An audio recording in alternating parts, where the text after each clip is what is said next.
Naara po ni order sa tuan na amplifier Rampage Impacto 3K watts.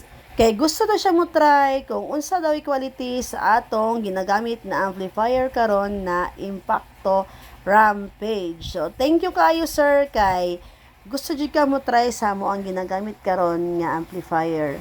So ato na siyang later ato na siyang i-sound testing para makita pod sa ato ang customer nga ato adyong gina sound check before nato ginapadala sa ato ang mga customer.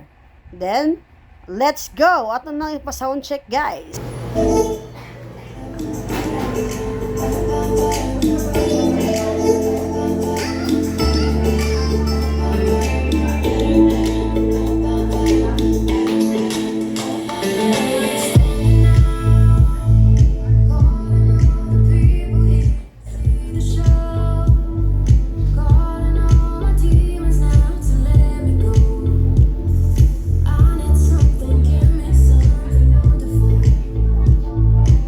Goods kayo, nahuman na taog sound testing sa ato ang item. That's why ato na siyang ipadala sa nag-order. So, pag uli na mo sa amo ang balay, nagbutang ko og duha ka sticker kay mao ni siya iyahang request nga pwede ba daw nako paapilan og sticker kay nangayo daw siya og sticker sa mo ang parikoy. So that's why gibutangan namo ni Tonton og parikoy ang giyahang order sa mo ang amplifiers. Shout out di ay sa mo ang customer nga walang sawang pagsuporta sa mo aning Rampage Impacto nga amplifier nato guys. So ang tag-iya di ani is taga Jensan, si Rasta Baby. Shout out boss. Kami na din nagbubble wrap kay kami naman ang magpadalaan ni wala naman nako siya gipa-carrier kay ako siyang gi-optionan. If mag-carrier man gud ta, dugay siyang maabot like 7 days or 6 days ana gud mga 1 week. Then ako siyang gi-optionan nga ato na lang siyang Ivan or Ivas kung gusto ka.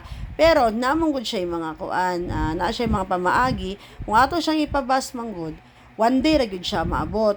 Then atong ginabuhat it magpabasta or magpabanta, ako arang ginapangayo ang number sa konduktor, then plate number sa ato ang bus. Then ihatag na lang nako ang number sa konduktor, kamo na lang ang mag kontakay para asa mo dapit magkita, matik na dayon nga makuha nimo ang item.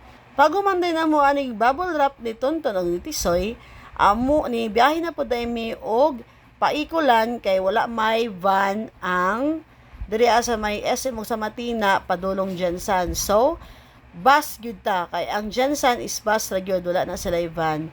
So, nanami diri sa ikulan guys, amo nang ipadala ang atong item padong Jensan. So, thank you kayo boss sa imong pagsalig. Diri na lang tama ng atong video guys. Thank you for watching. God bless us all.